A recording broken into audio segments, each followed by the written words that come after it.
Anand Amul dairy બહાર પશુપાલકો અને સહકારી આગેવાનોનું વિરોધ પ્રદર્શન બેનરો સાથે રેલી યોજી અમૂલ ડેરીના એમડીને આવેદનપત્ર આપવામાં આવ્યું। આવેદનપત્રમાં ભાજપ શાસનમાં અમૂલ ડેરીમાં ભ્રષ્ટાચાર કર્યો હોવાના આક્ષેપ, નડિયાદ અને વીરપુરમાં જમીનો ખરીદીમાં ભ્રષ્ટાચાર, ખોટા ઓડિટ કરી કેટલીક ચોક્કસ મંડળીઓને ક વર્ગમાં મૂકવામાં આવતા હોવાની તેમજ મજબૂત અને જીતી શકે તેવા સહકારી આગેવાનો અમૂલ ડેરીની ચૂંટણી ન લડી શકે તે માટે ક વર્ગમાં મૂકવામાં આવે છે તેવા આક્ષેપ, જિલ્લા રજિસ્ટ્રાર કચેરીના મળતિયાઓને રૂપિયા આપી ખોટા ઓડિટ કરાવવામાં આવતા હોવાના આક્ષેપ અને કેટલાક ડિરેક્ટરો દ્વારા અમૂલ ડેરીની ભરતીમાં ભ્રષ્ટાચારના આક્ષેપ સાથેનું જુદા જુદા 9 મુદ્દા સાથેનું આવેદનપત્ર આપવામાં આવ્યું છે।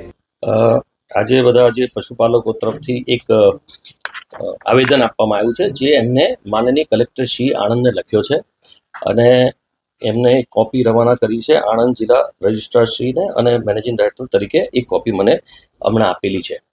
તો એના અંદર જે એમને લખ્યું છે તેના અનુસંધાનમાં જે બી એમને મુદ્દા લખ્યા છે એના પર ચોક્કસપણે ચર્ચા કરીશું અને જે બી હશે એ કેમ કે એમને કલેક્ટર શ્રીને લખેલું છે એટલે એનું આગળની કાર્યવાહી કેવી રીતે કરવી એ અમે ચર્ચા કરીને આગળની કાર્યવાહી કરીશું। ભ્રષ્ટાચારના આક્ષેપ થયા છે, જમીનો ખરીદીમાં ભ્રષ્ટાચાર, અન્ય ભ્રષ્ટાચાર, આ બાબતે શું કહેશો?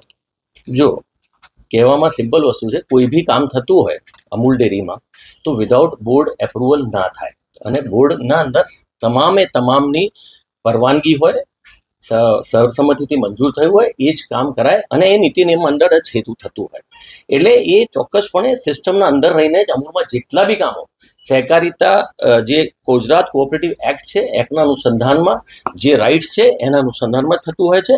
એમાં કોઈ એ વસ્તુ નથી કે એવું કઈ વસ્તુ થઈ છે। સર્વસંમતિ બરાબર, પણ સર્વસંમતિથી વીઘાના ભાવે મળતી જમીન ગુઠાના ભાવે ખરીદી લેવાય એવું પ્લીઝ અન્ડરસ્ટેન્ડ, એવું કઈ વસ્તુ નથી હોતી। એમાં શું છે, બહારના પ્રશ્નોથી આપણે એવું વિચાર કરીએ એવું કઈ વસ્તુ નથી જે બોર્ડમાં ચર્ચા થઈ રહ્યા છે।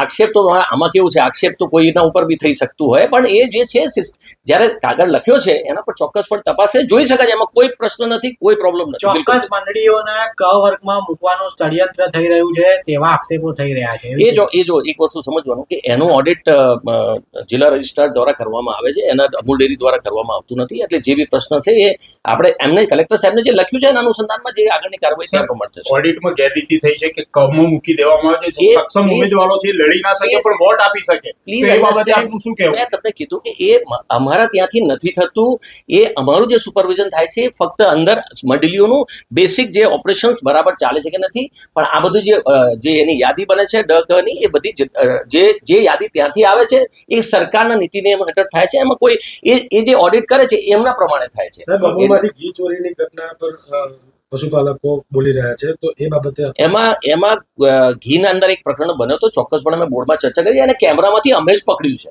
એવું કોઈએ બહારથી નથી પકડ્યું। અમારી સિસ્ટમ એટલે અલર્ટ છે ડિજિટલ, એ જે બી પ્રશ્ન હતો એનું અમે એમ નિરાકરણ કર્યું હતું બોર્ડમાં।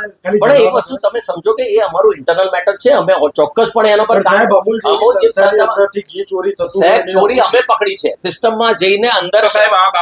મારી વાત તો અરે ભાઈ, હજુ તો કોઈ બી વસ્તુનો પ્રોબ્લેમ મળ્યો કેમેરાથી અમે જ પકડી છે સિસ્ટમના અંદર, અને સિસ્ટમ જો એક વસ્તુ સમજો, ચોરી તો પકડી સિસ્ટમના અંદર જઈને કેમેરાના અંદર અમારે 24 કલાક કંટ્રોલ રૂમ ચાલે છે, આપ જોઈ શકો છો, અને એ કંટ્રોલ રૂમના અંદર સસ્પિશિયસ એક્ટિવિટી જ પકડીએ છીએ અમે એના અંદર। નહીં, બિલકુલ બી એવું કઈ નથી, અરે પકડાઈ જ ગયું છે એના અંદર ટ્રાય કરતા ખાલી કોઈ વસ્તુ નથી।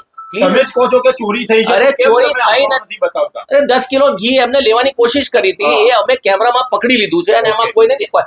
બોર્ડે એના પર અમે બોર્ડે સ્ટ્રિક્ટ એક્શન લેવાનું કીધું છે, ઓલરેડી એક્શન લેવાઈ ગયા છે અને બીજું અંદર ઊંડાણે તપાસ ચાલુ છે અને સિસ્ટમ નથી કરતી। નહીં, બિલકુલ નહીં, ખોટી વાત છે, તદ્દન ખોટી વાત છે, એમાં કોઈ પ્રશ્ન નથી, બિલકુલ બી નથી,